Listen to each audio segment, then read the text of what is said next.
Saludos, bienvenidos a Palante Boricua con el auspicio de Claro de Puerto Rico y de Coca-Cola. Y este programa es porque ustedes lo pidieron. Se comunicaron por redes y me pidieron, ¿por qué no has entrevistado a la maravilla? ¿Quién es la maravilla? El licenciado Leo Aldrich. Gracias Luis. ¿Cómo estás? Estoy muy bien. Gracias por estar aquí. Como tú dirías, excelentemente bien. Oye. Estoy súper bien, gracias a Dios. Vivos. Yes. Mira, pues lo que acabo de decir es verdad, o sea, qué bueno, fue a petición popular que nos dijeron que por qué no entrevistaba a Leo Aldrich. Bueno, pues a la verdad porque no se me había ocurrido. Pues muchas gracias, honrado de estar aquí. Leo, eres mi super fan, o sea que... eso es así. Háblame de tu vida de abogado. Pues mira, mi vida de abogado, al igual que tú, empezó relativamente tarde. Creo que tú también estudiaste Después de viejo. Después de no viejo. tan viejo como tú eras más joven, pero sí. Después de haber tenido una carrera, una vida. Y cuando ¿Tú eras periodista? Sí, yo era periodista. Y cuando empiezo a estudiar, todavía estaba ejerciendo como periodista. ¿Estabas trabajando dónde? En ese momento yo creo que estaba en Primera Hora.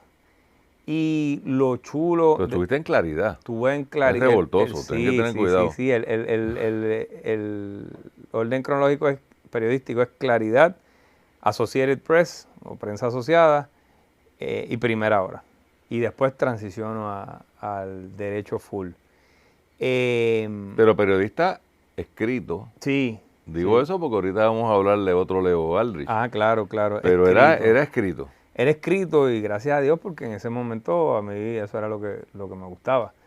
Y era un gran periodista. Y me gustaba, Luis, me gustaba. De hecho, tuve unas oportunidades bien especiales. Yo pude entrevistar a Fidel Castro. Pues háblame de eso. Espérate. Yo tenía 21, 22 años. ¿Y cómo se da eso? Pues yo estaba en Cuba en un congreso en ese momento, siempre lo recuerdo, en algo del libre comercio, los tratados de libre comercio entre Estados Unidos, México, Canadá. Se llamaba NAFTA. NAFTA. Sí. Y es bien loco porque en ese momento la izquierda... North Atlantic Free Trade Agreement. Es bien loco porque los argumentos de la izquierda dura en ese momento era eso es terrible. Y era el neoliberalismo y todo. Había un discurso que giraba en contra de eso. Que después, 20 años después, es un discurso que adopta la ultraderecha de Donald Trump. Que dice, eso es terrible por otras razones, pero coincidieron en diferentes rutas, pero llegaron al mismo camino. Nada, la cuestión es que estaba en Cuba y... Estaba en Cuba con Claridad. Estaba en Cuba con Claridad asistiendo a un congreso. Este congreso. Sí. Y me quedé, dije, vamos a quedarnos aquí a ver si este señor presidente me atiende. Pero pediste una entrevista. Informalmente, por ahí, moviéndome, exacto. Y era un nene, tenía 21, 22 años. Y entonces gritando, mire, señor presidente, comandante, a ver si usted me puede atender. Y estuve hablando como 45 minutos conmigo. La gente de él se lo quería llevar, por supuesto. ¿Esto fue una conferencia de prensa? No, esto fue un one-on-one. Por eso, pero como tú dices que señor presidente. Porque él estaba participando del panel. Y tú estabas jorobando como la ladilla. Jorobando por ahí, como buen periodista. Y entonces se acerca a mí. Yo pensaba que me iba a dar 1 o 2 expresiones. Se quedó ahí hablando. Porque yo también lo quería provocar. Le dije, oiga, realmente... Puerto Rico y Cuba están tan vinculados. Le dije algo así, más que todo para provocarlo, y lo provoqué y habló por 45 minutos. Y pues eso fue una experiencia bien chula. Pude ir a Ucrania con otro medio, con Primera Hora. ¿Esto fue para la primera guerra de Ucrania? No. ¿O había paz? Había paz en ese momento, era para reseñar, no recuerdo qué ahora mismo. O sea, que podemos decir que tú fuiste el primero que conoció a Yaresco. Porque ya andaba por allá. No la conocía, pero cuando sí la conocí, que la entrevisté ya más recientemente para mi columna en El Nuevo Día, hablamos de eso, hablamos de cuando yo estuve allí. También pude ir a Haití cuando recién, eso fue como para el 2004, 2005, que había mucha tensión. ¿Algún terremoto, algún golpe de Estado? Uno de los golpes de Estado, han habido 30, fue uno de ellos.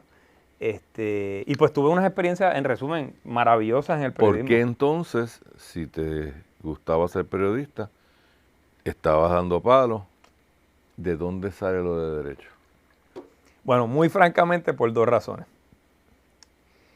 La primera es que no quería trabajar para nadie. Quería tener mi libertad y mi independencia y poder... El concepto empresarial Eso. estaba ahí. No sé si todavía desarrollado, pero el subconsciente no quería, y yo creo que era más de un punto de vista de un poco de rebeldía, de no quiero seguir las instrucciones de nadie, quiero hacer mi propia cosa. Y un derivado de eso también, pues la cuestión económica. Es duro ser un asalariado en un campo como ese, por lo menos para lo que yo Pero los quería. periodistas están muy mal pagos en Puerto Rico. Y así es. A menos que, por lo menos los de prensa escrita y los de radio. Yo creo que todos. Sí. Porque tú tienes que llegar, o sea, yo me imagino que un Jorge Rivera Nieves, Sí, que lleva mucho que lleva tiempo. muchos años, ha estado aquí en Parate Boricua, es querido amigo. Ahí estamos hablando de unas ligas, o sea, pero han estado 30, 40 años en la Claro. cosa. O sea, Sí, y esa era una de las razones. Y la otra gran razón es que yo, como periodista, cubrí uno de los juicios de pena de muerte que hubo en el Tribunal Federal. O sea, recuerdo el nombre de los acusados todavía. Lorenzo Catalán Román era uno de ellos, el otro se me fue. Pero yo al cubrir esos juicios, dije, contra esto me gusta y lo voy a explorar. Y ya yo había entrado justo después de la universidad a Derecho y no me había gustado, estaba... pero espérate, yo no sabía esta parte. Sí, tuve un... O sea, hasta ahora lo que me estás contando yo lo sabía. O sea, que tú habías estado en Derecho y te me fuiste. había ido. Me había ido porque quería... Estaba muy inmiscuido en lo periodístico, estaba haciendo chavito en ese momento, y dije, esto no estoy ready para esto. 4 o 5 años pasan y digo, voy a volver a esto. Y ahí sí que tenía un poco más de madurez, ahí me enamoro del campo del derecho, lo combino con lo que estaba cubriendo o lo que había cubierto hace poco Porque estos sigues juicios. trabajando como periodista mientras Correcto. estudias. Los primeros 2 años, sí. Fueron 4 años de estudio, los primeros 2 años yo estaba trabajando como periodista. Y para contestar tu pregunta, lo que me hace cambiar de carrera es, uno, lo que te expliqué de querer tener autonomía profesional, y lo segundo, que había como periodista cubierto ciertos juicios y había dicho, esto es fascinante. Quiero entender esto. Quiero entender esto. Y no solamente eso, yo quería practicarlo. Yo decía, yo quiero ser los abogados de aquí, yo quiero hacer este tipo de trabajo. Y para bien o mal, a veces digo que para bien, a veces digo que para mal, fui a la escuela de Derecho con gringolas. Yo voy a ser penalista, yo voy a dedicarme a esto. Sí. Ya tú tenías tu mente hecha. Y digo que para bien porque uno tiene un foco, ¿verdad? Claro, pero para mal, tal vez te priva. evitaste experiencias. Correcto. Y cuando los otros días me llamaron de la escuela de Derecho para hablar con unos muchachos de universidad que están pensando en incursionar en Derecho, les dije, yo hubiese cogido unas clases que en ese momento, valores, por ejemplo, hay bastante penal ahí. Commodities, por eso sí, que sí, pero la parte sustantiva... Me caen casos de cuello blanco ahora y digo, contra, si hubiese tenido esa... Pero, adivino quién, ¿verdad? Bueno, la experiencia. Una recomendación que yo siempre le hago cuando me preguntan estudiantes, sobre todo los civilistas, ¿qué clínica cojo? Y digo, la penal. No, yo nunca voy a practicar eso a mí no me interesa. Por eso mismo. Sí. Porque te expone en un ambiente safe, ¿no? O sea, en una estéril. Si metes la pata hay quien llamar y bregar. Vas a litigar, porque en penal se litiga. Y nada, si no lo haces el resto de tu vida, pues tuviste la experiencia. Correcto, sí, de acuerdo. Entonces estudiaste en la Yupi, pero yo recuerdo que yo te conocí personalmente, te conocía por nombre como periodista, porque creo que eran estos nombres jóvenes que uno ve y uno dice, wow, ese muchacho promete. Mi recuerdo es conocerte en Nueva York. Sí, porque yo, como te conozco a ti a través de Carlos, claro. Porque Carlos fue mi profesor, y yo estaba después de... No sé en cuándo específicamente, pero creo que fue durante Derecho o después de Derecho, porque como tú sabes, después de Derecho yo me fui a trabajar, estuve un tiempo acá como oficial jurídico del entonces juez presidente Hernández Denton, y después me voy a trabajar a Nueva York como abogado defensor, pero creo que te conocía antes de eso. Pero yo tengo... Es posible, pero mi recuerdo es un restaurante Sí, italiano. claro, yo me acuerdo de eso clarito, que estábamos Lisi, tú. Carlos Díaz Olivo, Damaris, Lisi Rosso, Michelle Figarela. Ajá. Y Eh, este amigo, había alguien más, ¿quién era? sí, contra. Restaurante Sí, sí, sí. italiano por Los Aida, el Bowery, Ujú, por ahí. así es. Y tú estabas en el Public Defenders Yo de estaba, Brooklyn, ¿no? sí, yo estaba en el Defensor Público de Brooklyn. ¿Cómo tú llegaste ahí? Vamos a la pausa y me cuenta cómo un jíbaro de Santa Paula Así es. llega al Public Defenders de Brooklyn, USA. Uno de los señor. sitios más duros Sí, para practicar el derecho no es Manhattan, es Brooklyn. eso es verdad. Vamos a la pausa. Continuamos en Palante Baricua con el auspicio de Claro de Puerto Rico y de Coca-Cola. Estoy con Leo Aldrich, licenciado en Derecho y analista político de primer orden. Muchas gracias. Y nos quedamos cenamos en Brooklyn. El restaurante no estuvo muy bueno, pero lo pasamos ¿Verdad? muy bien. Me acuerdo. Pues como Al día de hoy le pegó los bellones a Lizzy, que fue la que escogió el Edward restaurante. Sayas estaba también ahí. Edward, sí. Edward Edward Sayas Sí, estaba sí, ahí sí. también, Sí. es verdad. Hoy día está con el DMO, Con turismo, sí, sí. no con turismo, con el DMO. Con el DMO, es verdad. Pues, ¿cómo yo llego allí? yo había salido bastante bien en Derecho porque me enamoré de La profesión del estudio. Yo había sido buen estudiante antes, pero nada extraordinario. Estudiaba, salía bien. Ahí en Derecho yo me enfoqué. Y 4 o 5 años de experiencia en la calle Eso, le da una madurez que eso es hace una así. diferencia. Y yo estudiaba con gente de noche, con gente que eran banqueros, CPA, Sí, sí. periodistas, ingenieros, doctores. Y iban ahí, no iban a perder el tiempo. Tenían familias, tenían profesiones, iban a trabajar, a estudiar. Yo acabo Derecho y acabo bien y se me da una oferta maravillosa como oficial jurídico del juez presidente. Y yo no quería. A mí me ofrecieron ese puesto años antes. No lo pude. Una de esas cosas que uno se arrepiente, pero económicamente no era. Yo no quería. No era por lo económico. No, pero en mi caso yo tenía familia, Claro, porque tú acabaste a los 35, 36. Por ahí. Yo acabé a los 30, 31. Y digo, contra, esto a mí no me... Yo lo que quiero es... Perry Mason. Tú quieres ir a cocotear. Perry Mason, sí, yo era... Vamos a Johnny Cochran, vamos a fajar. Y llamo a tu gran amigo Carlos Díaz Olivo. Le digo, profe, mire, tengo esta situación, tengo esta oportunidad. Me dijo, cógelo. Eso te va a cambiar la vida, eso es un año.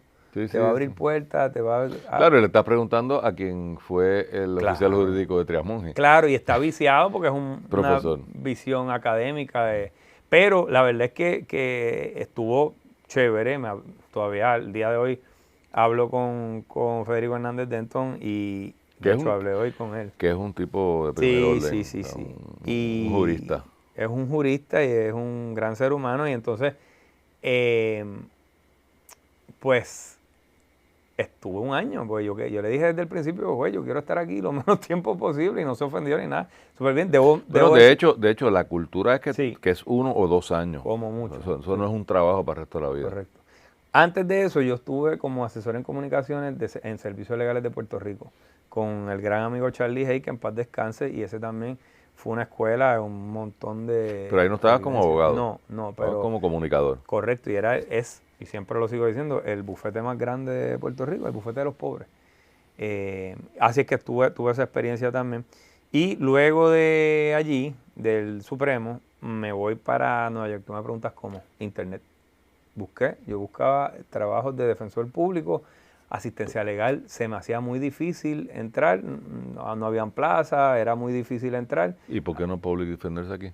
Porque no tenía la experiencia todavía. Yo voy al Public Defender de Brooklyn, 3, 4 años, veo mis juicios estatales y luego voy para el Public Defender federal. Que es la cultura también, que coges experiencia estatal y es como una finca, ¿verdad? El Public Defender federal. ¿Tuviste cuántos años en Brooklyn? 3 años estuve allí. mucho juicio, mucha exposición al sistema de justicia criminal, todo lo que leen de que este es un sistema viciado o sesgado en contra de los afroamericanos y los latinos, eso es cierto, eso empíricamente es cierto y anecdóticamente también es cierto, o sea que lo vi. Y fue formativo, eso allí en Brooklyn fue formativo por muchas razones. Pero este era el Public Defender federal. No, estatal. Estatal. Diablo. No, eso es cocoteo de verdad. Eso es cocoteo de verdad y eso es importante porque lo estatal es, muchas veces aquí, no, los federales se llevan lo que quieren. Claro. Lo estatal es todo. Todo es todo. Igual que aquí. Por eso sí. Pero tú estabas en servicios legales. En asistencia legal. En asistencia legal de Brooklyn. Y eso era realmente una cantidad de trabajo sobrecogedora porque no dábamos, a veces yo conocía en un mismo día 30 clientes nuevos y yo llegaba al podio y llegabas tú y yo, sí, su señoría, aquí estoy en representación y era horrible, mira, hermano, ¿cómo es que tú te llamas? Y llega un punto de que tú realmente no puedes. ¿Se puede hacer el trabajo? Se puede hacer, pero no de la forma en que merece a alguien que está a punto de perder su libertad. Y yo, por ejemplo, todavía al sol de hoy, cuando me preguntan, yo digo, licenciado, ¿debo contratar la representación legal propia? Mira, el defensor público es excelente, son gente que se dedica exclusivamente a eso. 24/7. 24/7 tienen los recursos, pero hay una cantidad de trabajo que no necesariamente va a permitir que tú seas el centro de atención. Llegas a Puerto Rico. ¿Cómo entras en el tema del análisis? Porque yo creo que para hacer... Por ti y por Carlos. Carlos, te explico. No puedes contestar eso. Te explico. Mira, yo cuando me voy todo tiene cronológicamente hace sentido, cuando yo me voy del Public Defender federal en el 2016, hace poco, mi familia casi me hace un intervention, y yo hablé contigo incluso. Sí, yo me acuerdo. Espérate, tú estás ganando... Buena plata. O sea, en Puerto Rico el Public Defender federal gana buen dinero. Es un salario bueno. Cómodo, buenas oficinas. Estás haciendo el trabajo que te gusta, no es que estás haciendo un trabajo ahí que digas contra, pues, mano, esto es lo que me tocó. Estás haciendo lo que tú querías hacer. Tienes una secretaria, si se echaba el printer, viene alguien lo arregla. El printer. Tú tienes días de vacaciones que no tienes que estar joseando. Tienes investigadores. Investigadores paralegales, tienes una infraestructura. Pero eres empleado. Eres empleado y no solo eso, sino que cuando yo decido irme, mi familia, que son todos, la mayoría de ellos, excepto mi tío, que fue el que me dijo, hazlo, vienen de una cultura de ser asalariado. Y de... Sí, la seguridad, oye, hay una ventaja. Hay una ventaja. Y entonces... pues era como que, pero ¿qué tú haces? Tú estás loco y la economía y qué sé yo qué. Y ahí es que empiezo y digo, ¿cómo rayos yo le hago saber al mundo que yo existo? Porque yo no tengo padrino, yo no tengo quien me la chiringa la coja montada. ¿Cómo yo le digo al mundo que Leo Aldrich existe? Y entonces, gracias a su señoría y a Carlos, yo empiezo a ir de vez en cuando a hablar, pues, trataba de que fuera de temas penales, pero también, inevitablemente, tú sabes cómo en la radio, mira, pasó esto, ¿cuál es tu opinión? ¿Qué opinión te merece? Y así fue evolucionando.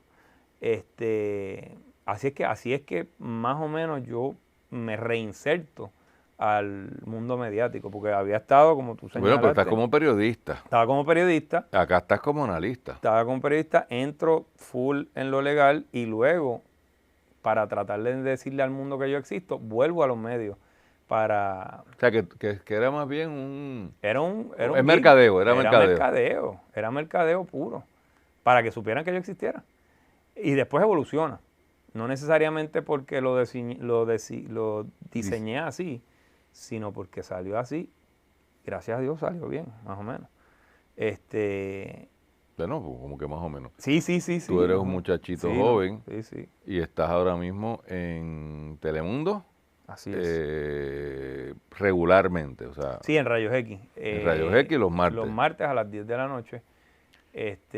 La columna del Nuevo Día. Uno de los dos periódicos más importantes de Puerto Rico. Sin duda alguna. y estaba haciendo unos trabajos en Nación Z, pero después de que el juicio grande del asesinato de Spagnoletti lo dejé a un lado porque no tenía tiempo. Esa es una de las cosas sí. que te iba a preguntar. Uno de los retos que uno tiene cuando está en radio, televisión, o sea, cuando está en los medios, tal vez, no, reitero, radio y televisión, porque el periódico uno siempre escribe a las 3 de la mañana y qué sé yo, pero en radio y televisión hay un horario, y cuando uno está viendo un juicio, que me pasa, yo soy abogado litigante civil, pero a veces físicamente no se puede porque tú estás en el tribunal, pero inclusive mentalmente uno está enfocado en su cosa y es como que una interrupción. Es violenta esa transición. Esa transición. Vamos a una pausa y regresamos para que me hables de esa bifurcación que hay que tomar. Continuamos en Palante Boricua con el auspicio de Coca-Cola y de Claro de Puerto Rico, y me acompaña Leo Aldrich. Yo soy Luis Pavón Roca. ¿Cómo has logrado? Porque te voy a confesar, yo tengo el backup de una oficina y eso ayuda, porque entonces ayuda en el sentido, primero, que tiene gente haciendo el trabajo que hay que hacer y toda la cosa. Y velando por ti. Y velando porque las cosas, más que por mí, por el cliente, o sea, que se ejecute la cosa bien hecha. Y entonces lo otro es que se minimiza la cantidad de que uno tiene que dejar de cumplir con radio y televisión, porque ya yo voy a juicio, yo voy a un pretrial, o sea, a las cosas donde realmente va a hacer falta que uno esté. Tú eres solo practitioner. ¿Cómo has logrado tener la prominencia que tienes en los medios? Porque la has tenido. Estuviste en Pelotadura, estuviste en Nación Z, estás en Telemundo. ¿Cómo se da eso? Pues en parte con lo que tú dijiste, poco a poco he adquirido un personal que son maravillosos. Realmente me hacen research, me ayudan en la parte sustantiva legal y eso ayuda muchísimo. Lo otro, bastante práctico, es que el programa de ahora de Telemundo, Rayos X, es una vez en semana y es a las 10 de la noche. Y es en vivo, ¿no? Es en vivo. O sea que...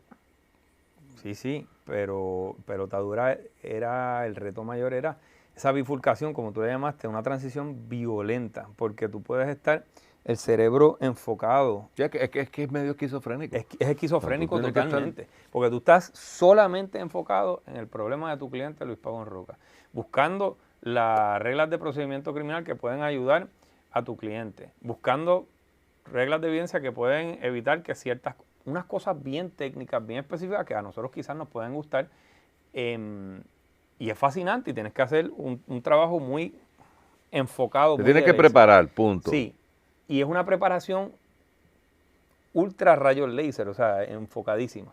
Y luego, así, tienes que empezar a ver qué pasó en el día. Y tienes que ver cómo vas a decir algo que tenga valor añadido, porque que todo el mundo no es repetir la misma estupidez. Y tienes que también tener la disciplina de escuchar qué ha dicho otras personas como tú, otras personas que están en los medios, para, de nuevo, tratar de dar un valor añadido. Y tienes que hablar a un público general, que no necesariamente pues, está concentrado en la minucia. Y es violento y cansa mentalmente, pues es agotador hacer ese switch de una a otra. Así es que para contestar tu pregunta, creo que con el personal que tú tienes, pues no tantos, pero sí los he ido adquiriendo, uno, y dos, buscando los horarios y el control de esas apariciones mediáticas, porque por ejemplo lo del periódico yo decido cuando escribo. Sí, por eso fue que lo saqué ahorita, sí. Pero el periódico tiene la ventaja de que pues puede ser que uno no quiera estar escribiendo a las 3 de la mañana una columna, pero si tienes que hacerlo, lo haces.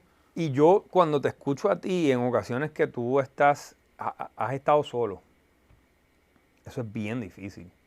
A mí se me hace mucho más fácil cuando tengo un interlocutor, claro, porque puedo pelear contigo o puedo darte la razón o puedo concurrir en algo y discrepar en algo. Pero cuando es solo, eso es otra cosa, brutal. Cuando uno tiene que discutir un tema que tal vez a uno o no le interesa o no lo domina en su totalidad. Y hay bueno, pues yo tengo el privilegio de tener a Díaz Olivo todos los días. Y, o sea, un tipo brillante. Sí, no, Entonces, ustedes tienen la formulita, la sacaron hace tiempo, ¿sí? yo Sí, puedo, sí. tú sabes, no estar muy cómodo con el tema, pero cuando él habla, ya me da un pie Sí, sí, de sí. yo poder entonces reaccionar. O sea, se crea un diálogo. Me río porque el instinto periodista, uno siempre dice, cuando estamos aquí hablando, mi instinto es empezar a hacerte preguntas a ti. Porque yo sé que ustedes empezaron hace ya como 15 años y tienen la 20, formulita y después 20. Y hay mucha gente que se ha tratado de copiar. Y sí, y no. Pero la Y formulita... qué bueno que Sí, se. sí, sí, sí, no. Porque yo recuerdo, no sé si eras tú o Carlos, que me decían que antes lo que se estilaba era, 3, bueno, te toca a ti, campanita. ahora me toca a mí, y después te toca a ti. Y pues, Y había un moderador o sea, esto de la campanita es verdad. ¿cómo queda la campanita? Ah, de verdad. Empezó tu turno. Como en Y el apelativo de Boston. exacto, Sí. y alguien estaba, el moderador, una de sus funciones era 2 minutos, ¡king! Y venía el otro. Y eran 3, uno del PIB, uno del PPD y uno del PNP. Una de las cosas que nosotros cambiamos con éxito. Yo creo que ya no quedan programas así. No, Fue crear un diálogo, o sea, crear, y a veces tú hablas más, a veces el otro habla más, a veces se forma la garata y el jebulú, pero no hay esta función metódica claro. tipo Boston. Que ahora, o sea, sería fácil explicar esto. Ah, porque ya no es tan rígido los rojos, los azules y los verdes, pero realmente, no, pero realmente lo que ustedes hicieron precedió todo esto, Correcto. precedió la implosión de la ortodoxia popular PNP independentista. Y lo otro es que tratar, y en eso yo, orgulloso de tus logros, tratar de no estar de portavoz de nadie, Eso, sino ¿no? de uno decir lo que uno diga, y pues puede ser que uno diga una barbaridad para alguien, pero uno lo está haciendo honestamente. Al principio de cuando uno decide hacer eso, es bien duro, porque la gente que te acompañó en tu formación inicial, tú los traicionaste. Traición. Los traicionaste. Traición. Después vuelven y dicen contra, sí, sí, pero al principio... ¿Cuál ha sido el momento más difícil tuyo en los medios?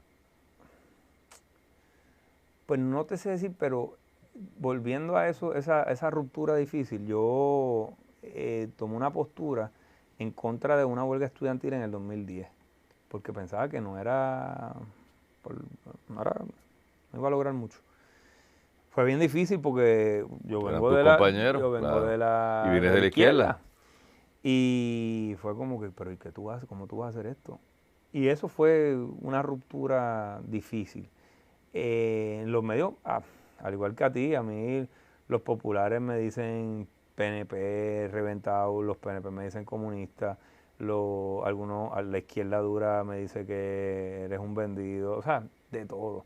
Pero si uno se lo va a coger en serio, pues tiene que Cantarla como la Tienes P. exacto. Y eso yo supongo que fue el inicio de prepararme para, mira, di las cosas como tú las veas y aquí se puede hablar malo, ¿verdad? Sí, le pone- Y que se joda, mano. O sea, di las cosas como las ves y que se joda. Y después todos vuelven. Coño, Leo, eso te quedó bien. Todos vuelven. Y te dan loa la gente que menos tú te lo esperas. Lo único que sí te voy a decir, la gran diferencia entre cuando yo escribo una columna que es terrible para los populares y la semana siguiente escribo una columna que es terrible para los PNP, los populares te llaman, coño Leo, tienes razón, es verdad, no, el Partido Popular está a lo loco. Y tú les tiras bien duro y te dicen, tienes razón. Los PNPs, tú les tiras bien duro y se resienten, se trancan. Tú no puedes, tú estás del carajo, ¿cómo tú vas a decir eso? Es una reacción bien distinta de los militantes populares y de los militantes PNP. Eso es algo que he observado. Cuando uno les da duro a los dos, siempre pasa eso. ¿Cómo tú ves el país? ¿Tú crees que ha habido sea, nosotros, cuando digo nosotros, quiero decir esta,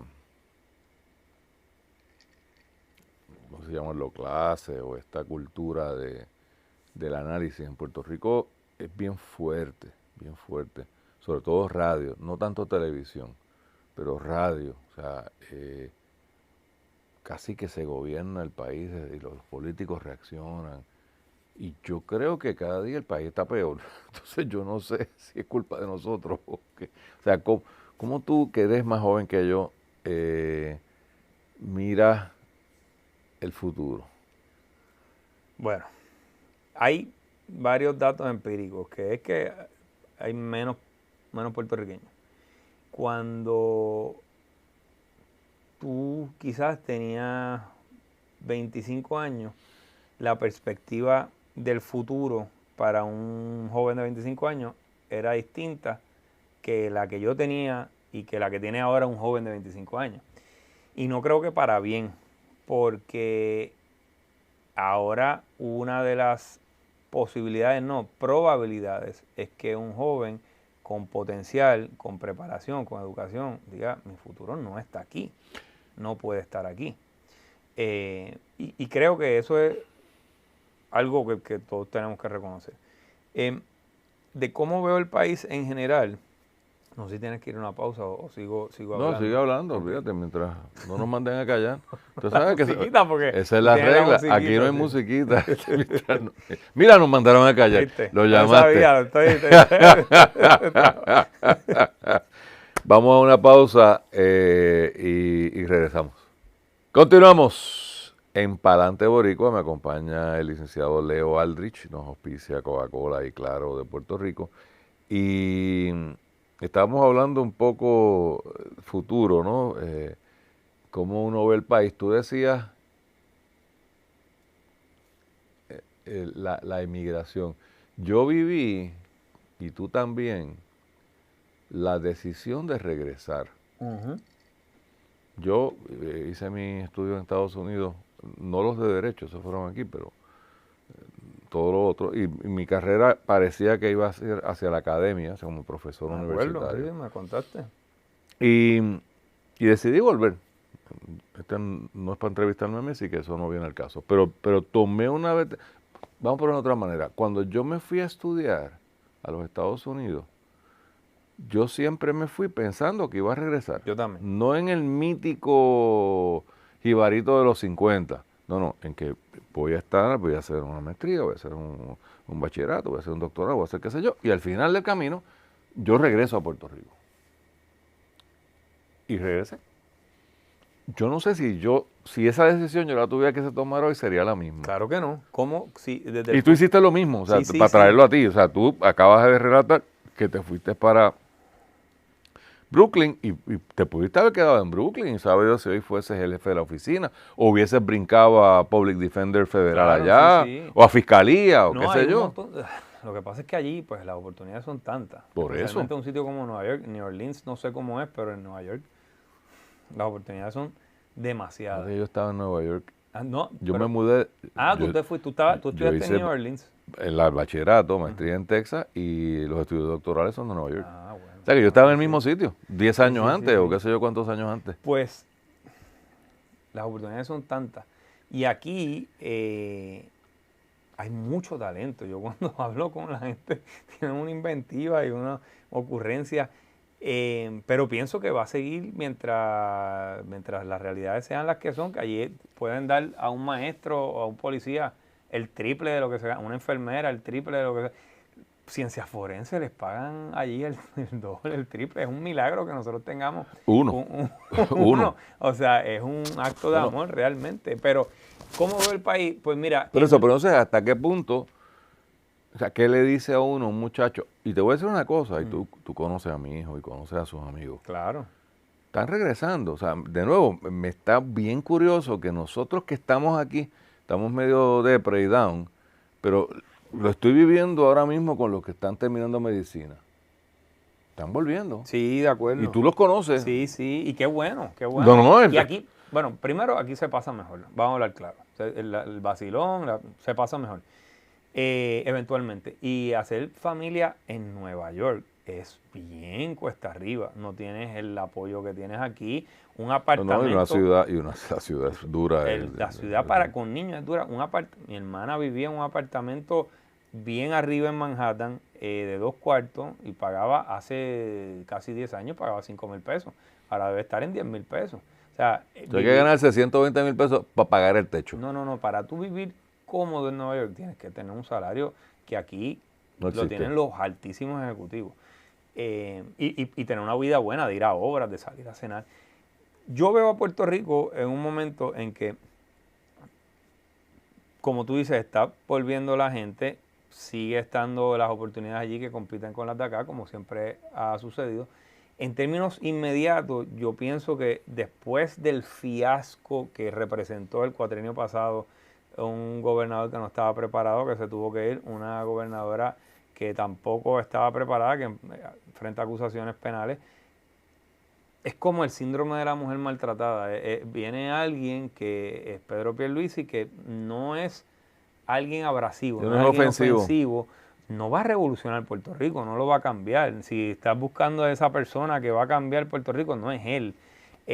Pero pienso que la estabilidad que ha traído no la ha sabido comunicar. Puerto Rico tiene un montón de cosas hoy que no tenía hace 4 años y él no ha sabido capitalizar en eso. Tiene una primaria que viene ahora, que muy probablemente... ¿Tú crees que va a haber primaria? Yo creo que sí. Yo creo que si Jennifer González no se tira ahora, no se va a tirar nunca y se le va a ir la guagua como se le han ido a otros políticos. Sí, es muy joven. Porque las encuestas las tienen a ella 3-1, 4-1. En la del Nuevo Día salió creo que 3-1. ¿No has pensado en la política? Yo lo he pensado. ¿Sí? Sí. ¿De verdad? Sí, lo he pensado. ¿Para qué? Pero es que no tendría partido.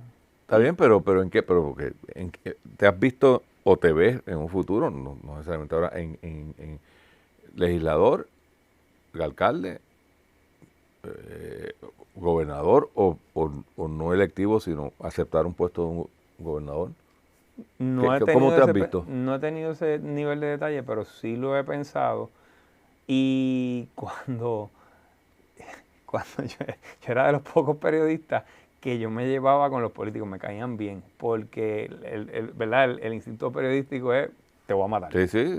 Eres político. Y el político sabe que lo quiere matar. Claro, no, y había veces que había que ir a la yugular.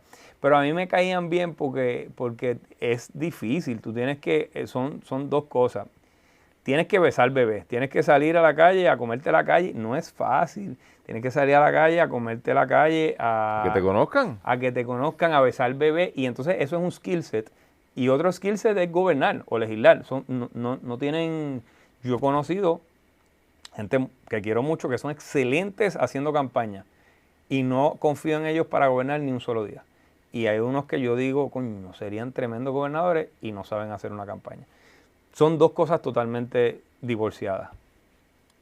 Y pienso también que tienen que coger palos y que tienen que enfrentarse a tipos como su señoría, el político, y que no eres bien remunerado. O sea, que es un sacrificio real, por lo menos para porque hay 2 tipos. Sí, los honestos. No, hay 2 tipos. El que está ahí porque quiere, porque ponte un Zaragoza. Podría estar haciendo mucho más dinero fuera de ahí. Y está el que está ahí porque se representa el cenit de sus posibilidades profesionales. Que no tendrían uno dice $70,000 un legislador. Pues hay un montón de gente que para eso es un cenit profesional. Para otros eso es un sacrificio. Así es que, para contestar tu pregunta, sí lo he pensado, pero si lo hago es cuando tenga más o menos tu edad, cuando tenga la paz económica, porque ahora mismo representa algo que es imposible para alguien que no tiene capital de familia, para alguien que quiere hacer dinero y echar para adelante. No es viable. Leo, esa experiencia que tú tuviste es terrible con el Departamento de Justicia, donde te querían meter preso literalmente. Uh-huh. ¿Cómo ves eso en retrospectiva? Porque uno como abogado, solamente uno está del lado del control. O sea, uno controla el proceso, aunque sea abogado de la defensa, pero tú te conoces las reglas, lo que entra, lo que no entra. Ahí terminaste acusado, bueno, Sí, acusado correcto. por hacer tu trabajo. De acuerdo. O sea, yo recuerdo esa noche terrible, yo hablé contigo, yo creo que a las 5 de la mañana de esa madrugada, porque tú me llamaste. Sí, claro. Y pues tú lo que fuiste fue a defender los intereses de un cliente Así es. y te querían meter preso. Sí. ¿Qué te enseñó eso? ¿Cómo te sentiste en ese proceso? Digo, si quieres hablar de eso. Sí, no tengo problema. ¿Y qué aprendiste? ¿Cómo te cambió, si algo? Pues mira, ¿qué aprendí? Yo te tengo que decir que no cambiaría mucho de lo que pasó ese día. Yo no podría cambiar mucho. Aprendí que hay personas que no pueden tener poder o que no deberían tener poder porque no saben ejercerlo o las cuestiones personales que pueden tener, pues las quieren ventilar a través de ese poder que tienen, que es efímero. Y que hay que tener mucho cuidado con a quienes le delegamos el control del sistema de justicia criminal. Porque el sistema de justicia criminal se puede utilizar, y tú que eres estudiante de la historia, se ha utilizado para revanchismo, para control, para asustar, para el chilling effect. Por eso es que se inventó todo un FEI. Correcto. Para quitarle ese punch de acuerdo. al sistema. Y eso lo oficial. Aprendí también que esto es más filosófico, ¿verdad? Que hay maldad, que eso es real, que hay gente que pues por la razón que sea, o porque te ven exitoso, o porque les cae mal, o por la razón que sea, que te quieren hacer daño. ¿Tú crees que, yo siempre he pensado y he atado, nunca lo he discutido contigo, que tu enfrentamiento con el sistema en beneficio de un estudiante de 14, 15, 16 años, no sé qué. 11 años, tan chiquita era. Que de alguna manera eso hay que traerlo para esto otro. Yo no tengo duda. ¿De verdad? Yo no tengo duda. Yo creo. Explícate un poquito de background de eso, porque. Mira, ese caso, estás hablando del caso de Almayaría de la Cruz. Y ese caso. Que tú lo cogiste bien a pecho. Sí, lo cogí bien a pecho, bien a pecho. Y te explico un poco el trasfondo de eso. A mí me llama el Colegio de Abogados el programa Pro Bono. Y yo me había metido en el programa Pro Bono porque cuando salí de Derecho era un fiebre y quería ver todos los casos. Todo lo que aparezca. Todos los casos que hubiese. Y entonces me llaman y ya yo estaba viendo mucho caso federal. Estaba viendo narcotráfico, delitos de violencia sexual, unas cosas bien grandes. Y te llaman por una garnata. Y me llaman esto y me enseñan los proyectos de denuncia. Y yo me echo a reír, me acuerdo, porque era un empujón. Sí, por una garnata en una fila de la cafetería. Exacto, y yo dije, y me eché a reír, y dije, no, yo lo cojo, no hay problema. Pensaba que iba a ir allí al tribunal, como pasa con adultos, mira, dile a la nena, y a los 11 años tú sabes que las nenas se odian, y después son mejores amigas, y después se odian de nuevo, y son parte de la naturaleza humana. Y yo dije, bueno, yo voy a hablar allí con la gente, y se van a pedir perdón, y nos vamos a ir. Eso me va a tomar 18 minutos. Si tú un viajecito a Carolina y después busco dónde comerme algo por allí. Exactamente. Me va a tomar 18 minutos. Me tomó 18 meses.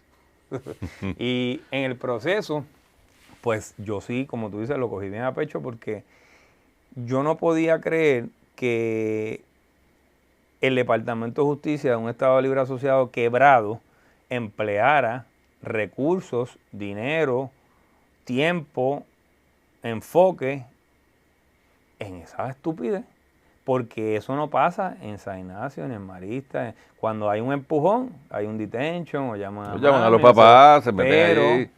Era una nena negra de educación especial, de una escuela de Carolina, una escuela pública. Era, para ponerlo un poco crudo, el caso perfecto. Sufrida la niña porque perdió un montón de días escolares y tenía la atención de entrar a un tribunal y todo eso, pero era el caso perfecto para mostrar al país que el sistema de justicia de menores no es un sistema de justicia. Y que el sistema de educación, porque acuérdate que aquí hay que empezar por ahí. Ahí, la papa caliente se le pasó a todo el mundo, porque había un maestro que dijo al director, que dijo al policía del plantel, que le pasó la papa caliente al fiscal de turno, al procurador de menores de turno, que le pasó la papa caliente al primer juez, que le pasó la papa caliente a un segundo juez.